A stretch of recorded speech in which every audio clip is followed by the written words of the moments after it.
Hello friends, अगर कल आपकी नौकरी चली जाए या घर में कोई ऐसा खर्चा आ जाए जिसमें पैसे की ज़रूरत हो, तो क्या आपके पास इतना पैसा है कि आप अगर उस स्थिति को संभाल सकते हैं?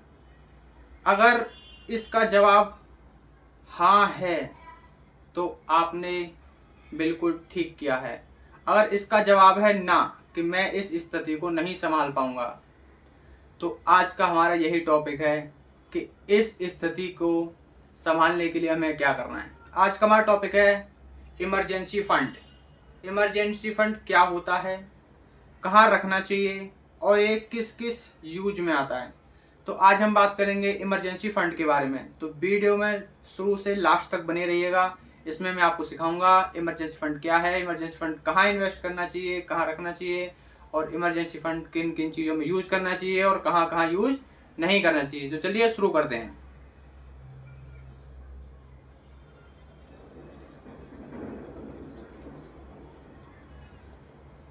Emergency fund. इमरजेंसी फंड, आप जॉब कर रहे हैं, मान लीजिए आपकी सपोज 30,000 रुपये पर मंथ की जॉब है। अब एक प्राइवेट जॉब चल रही है आपकी। आप देखते हैं कि बाजार में उतार चढ़ाव आता है, काफ़ी सारी कंपनी दिवालिया हो जाती हैं, कंपनियां बंद हो जाती हैं, कंपनियां लोन ले रखा होता है, कंपनियां जो है अपना लोन न चुकाने के कारण कंपनियां अपनी बेच के चले जाते हैं मालिक लोग। तो उसमें क्या होता है कि उसमें आपकी जॉब चली जाती है, या फिर कंपनियां क्या करती हैं, ले ऑफ करती हैं। उन्हें ज़रूरत नहीं होती है इतने एम्प्लॉयज़ की, उनका कम में काम चल जाता है, या फिर उनका बिजनेस डाउन होता है तो अपने एम्प्लॉयज़ को क्या है, फायर कर देती हैं। अब सपोज कीजिए कि आपकी 30,000 रुपये पर मंथ की जॉब कर रहे हैं आप। भगवान न करे ऐसा हो, इन फ्यूचर में मान लो आपकी जॉब चली गई और उस टाइम आपको ज़रूरत पड़ गई है पैसे की। 1 महीने या 1.5 महीने में आपको ज़रूरत पड़ गई 1,50,000 रुपये की, और आप पर पैसे की कोई व्यवस्था नहीं है। आपने ऐसा कोई फंड नहीं बना रखा कि जो आप उस फंड को यूज कर लें और आपको टाइम मिल सके जॉब ढूंढने का, या फिर आपकी जो ईएमआई चल रही है उन्हें भरने का, या आपके घर का खर्च चलाने का, बच्चों की फीस भरने का। तो आज वही सिखाएंगे हम आपको कि हम क्या कर सकते हैं। इमरजेंसी फंड, अगर आप जॉब कर रहे हैं तो आपके लिए मिनिमम 6 महीने का इमरजेंसी फंड जरूर होना चाहिए। इमरजेंसी फंड अब बनाना कैसे है? जो सैलरीड पर्सन है उनके लिए 3 से 6 मंथ का इमरजेंसी फंड होना चाहिए। और जो मान लीजिए फ्रीलांसर हैं, जो फ्रीलांसिंग जॉब करते हैं, कभी कभी ऐसा होता है कि फ्रीलांसिंग की जॉब नहीं चलती है, ठीक है, वेबसाइट्स का काम नहीं होता है, बहुत सारी चीज़ें रहती हैं, तो आप क्या करेंगे, अपना 6 से 12 मंथ का आप इमरजेंसी फंड बनाएंगे। अगर आप एक बिजनेसमैन हैं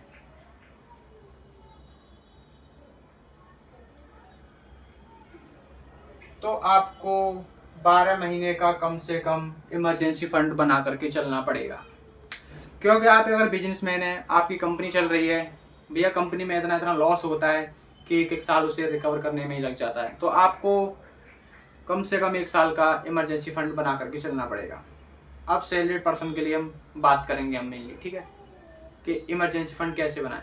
मान लीजिए आपकी सैलरी है 30,000 रुपये, मैंने आपको बता दिया 30,000 रुपये आपकी सैलरी है। अब इमरजेंसी फंड कैसे बनाया जाता है वो हम बात करेंगे। आपका मान लो आप रेंट पर रहते हो, अगर आप रेंट पर रहते हो तो, और रेंट पर नहीं रहते हो तो भी, मान लीजिए अगर आप रेंट पर रहते हैं और आपका रेंट है मान लीजिए 4,000 रुपये, ठीक है। अगर आप रेंट पर नहीं रहते हैं तो आप इन 4,000 को माइनस कर सकते हैं, ओके। आपका फूड, घर का राशन, घर का राशन, अगर आप सिंगल पर्सन है, अगर आप जॉब कर रहे हैं, अकेले रह रहे हैं, और अगर आपकी फैमिली है, वाइफ है, बीवी बच्चे हैं, मान लो आप 4 पर्सन हैं, तो अब मान लीजिए 6,000 रुपये का आपका ग्रोसरी का सामान आ जाएगा, फूड आइटम आपका घर का, राशन पानी का आइटम, ठीक है। उसके बाद अगर आप ट्रैवल करके जॉब के लिए जाते हैं, ऑटो से जाते हैं, तो आप अपना मान लीजिए 1,000 रुपये हो गया, ठीक है। आपने रिसेंटली या 6 महीने या 5 महीने या साल भर पहले कोई बाइक परचेस किया, उसकी आपकी ईएमआई चल रही है, मान लीजिए ईएमआई चल रही है मान लो आपकी 2,000 रुपये पर मंथ की, ठीक है। और आपके मोबाइल का खर्चा होगा, मान लीजिए घर में 2 मोबाइल हैं, ठीक है, तो आपका मोबाइल रिचार्ज का खर्चा हो गया मान लीजिए 700 रुपये पर मंथ, ठीक है। और भी बहुत सारे खर्चे हैं, ठीक है। तो इन सारे खर्चों को जोड़ने के बाद यहाँ बन रहा है 4, 6, 10, 11 और 2, 13, 13,700। आप अपने खर्चों के अकॉर्डिंग कि मेरा इतना खर्चा है, मान लीजिए आपका खर्चा बैठता है 15,000 रुपये पर मंथ, ठीक है। 15,000 रुपये पर मंथ आपका अगर खर्चा है तो आप 15,000 इंटू 6, ठीक है, ये हो गया आपका 90,000। आपको किसी भी तरीके से मैं आपको बताऊंगा कैसे कैसे 90,000 रुपये आपको अपना इमरजेंसी फंड रखना पड़ेगा 6 महीने का, अगर आप एक सैलरीड पर्सन है। इमरजेंसी फंड आप कैसे बनाएंगे, ये आपने देखा, अगर आपका खर्चा 15,000 पर मंथ का तो आपको 90,000 रुपये कम से कम इमरजेंसी फंड बना के चलना पड़ेगा किसी भी आपात स्थिति से आपको लड़ने के लिए या बचने के लिए। जब आपकी सैलरी आए, जैसे आपकी सैलरी आती है, आपको क्या करना है कि 10 से और 20% रुपए आप अपने इमरजेंसी फंड के लिए अलग डाल दीजिए, ठीक है। यानी आप ऑटो डेबिट लगा दीजिए किसी भी चीज में, मान लो आपको आरडी कर रहे हैं, आरडी में कर दीजिए आप, ठीक है। आरडी में आपको क्या करना है, 10 से 20% रुपए आपके ऑटो डेबिट हो जाए, आपका इमरजेंसी फंड में चला जाएगा ये पैसा, ठीक है। 10 से 20% आपका इमरजेंसी फंड में चला गया।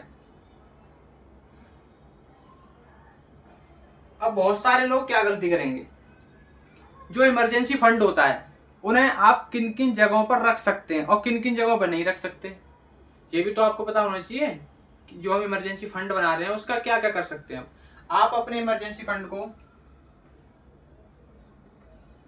सेविंग अकाउंट या एफडी या अगर आरडी, इनमें आप क्या आसानी से उसे रख सकते हैं, ठीक है। सेविंग अकाउंट्स में आपको 3 से 4% के आसपास ब्याज मिल जाएगा। यहाँ पर हमें इंटरेस्ट को नहीं देखना है, यहाँ पर हम क्या है कि इमरजेंसी फंड बना रहे हैं, यहाँ पर हम कोई इन्वेस्ट नहीं कर रहे हैं, इन्वेस्टमेंट के हमें यहाँ से अर्निंग होगी, हमारे यहाँ से रिटर्न मिलेगा, ऐसा कुछ नहीं है। हमें केवल यहाँ पर इमरजेंसी फंड क्रिएट करना है किसी तरीके से। तो हम अपना emergency fund saving accounts FD या आरडी में कर सकते हैं। और कहाँ कहाँ हमें अपना इमरजेंसी फंड नहीं रखना है, कहाँ रखना है ये तो ठीक है, कहाँ नहीं रखना है यही लोग बहुत बड़ी गलती कर देते हैं। हमें अपना emergency fund SIP, stock market, gold, real estate या ईटीएफ्स, हमें यहाँ पर अपना इमरजेंसी फंड नहीं रखना है। भाई अगर आप एसआईपी में अपना इमरजेंसी फंड रखेंगे, एसआईपी तो क्या कभी भी डाउन हो सकता है, मार्केट पर डिपेंड करता है। आप स्टॉक मार्केट में रखेंगे, शेयर खरीदेंगे, वो कोई इमरजेंसी फंड थोड़ी है। शेयर आज आपने खरीदा 500 का, कल हो सकता है 300 का हो जाए वो। गोल्ड, गोल्ड को स्टेबल थोड़ी है। गोल्ड आज से आप कुछ 2 साल पहले देखोगे तो 60,000 रुपये 70,000 रुपये था, अभी बीच में 1.5 लाख पहुंच गया था, 1,60,000 हो गया था, अब फिर से 1,40,000 हो गया, ठीक है। तो गोल्ड भी स्टेबल नहीं है। रियल इस्टेट, रियल इस्टेट में आप अपना पैसा तुरंत नहीं प्राप्त कर सकते हैं। जी हाँ, जरूरी नहीं है कि आपने कोई प्लॉट ले लिया कोई छोटा सा इकट्ठा करके 20 गज या 40 या 50 गज का 5, 6 या 10 लाख रुपए में, तो उसे आप सेल करेंगे। सेल आउट तुरंत नहीं होता है, महीने लग जाए, 15 दिन लग जाए, 2 महीने लग जाए, 6 महीने भी लग जाए। ईटीएफ्स, ईटीएफ क्या है, शेयर की तरह ही ईटीएफ्स होते हैं। तो आपको अपना पैसा SIP, stock market, real estate, gold या ईटीएफ में इन्वेस्ट नहीं करना है। यहाँ पर हमें अपना पैसा रखना ही नहीं है, क्योंकि हम क्या कर रहे हैं, अपना इमरजेंसी फंड बना रहे हैं, एक ऐसा फंड जो हमें हमारी जरूरत पर हमें आसानी से मिल जाए। इमरजेंसी फंड कब कब यूज करना है ये भी तो पता होना चाहिए कि इमरजेंसी फंड कहाँ यूज करना है। आपने क्या किया, मोबाइल खरीदना, चलो भैया इमरजेंसी फंड से पैसा निकाला, मोबाइल ले लिया, बाइक परचेज कर ली या ट्रिप पर चले गए, नहीं, ऐसा नहीं करना है। आपको इमरजेंसी फंड कब कब यूज करना है? आपको जॉब लॉस में इमरजेंसी फंड यूज करना है, आपका कोई मेजर एक्सीडेंट हो जाता है, दुर्घटना हो जाती है, उसमें आपको अपना इमरजेंसी फंड यूज करना है, ठीक है। या कोई आपका घर जिसमें कोई मेजर डेकोर कराना है, ठीक है, आपकी मतलब घर की मरम्मत करानी है, लग रहा है कि आपको हमें हाँ नीड है घर की मरम्मत कराने की, तो आप अपना इमरजेंसी फंड यूज कर सकते हैं, ठीक है। बच्चों की फीस के लिए,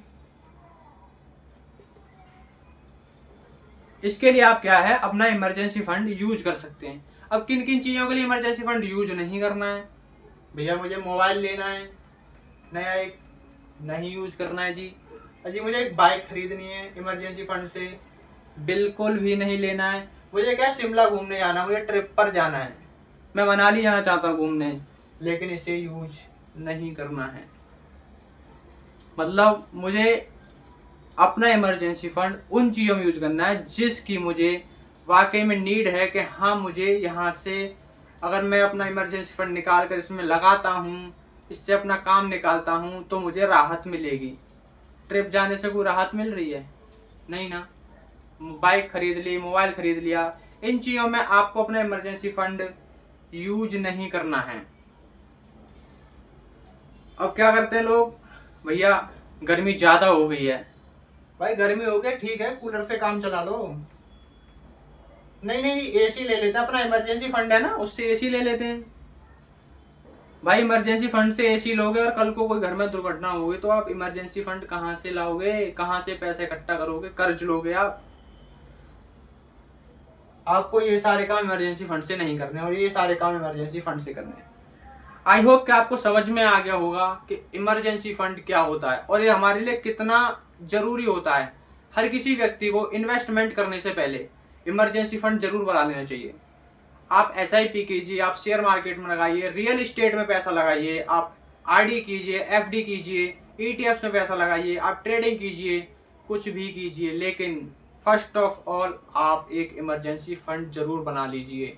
क्योंकि अगर आप इमरजेंसी फंड नहीं बनाते हैं तो जब आपको पैसे की बहुत ज़्यादा ज़रूरत होगी तो आपको कर्ज लेना पड़ सकता है और आप कर्ज में डूब जाएंगे। तो वीडियो आपको हेल्पफुल लगी हो तो आप वीडियो को लाइक, शेयर एंड सब्सक्राइब करना मत भूलिएगा। और ऐसे ही personal finance related informative videos पाने के लिए माइंड टू मेरे चैनल को सब्सक्राइब कर लीजिएगा और बेल आइकन को प्रेस कर लीजिएगा।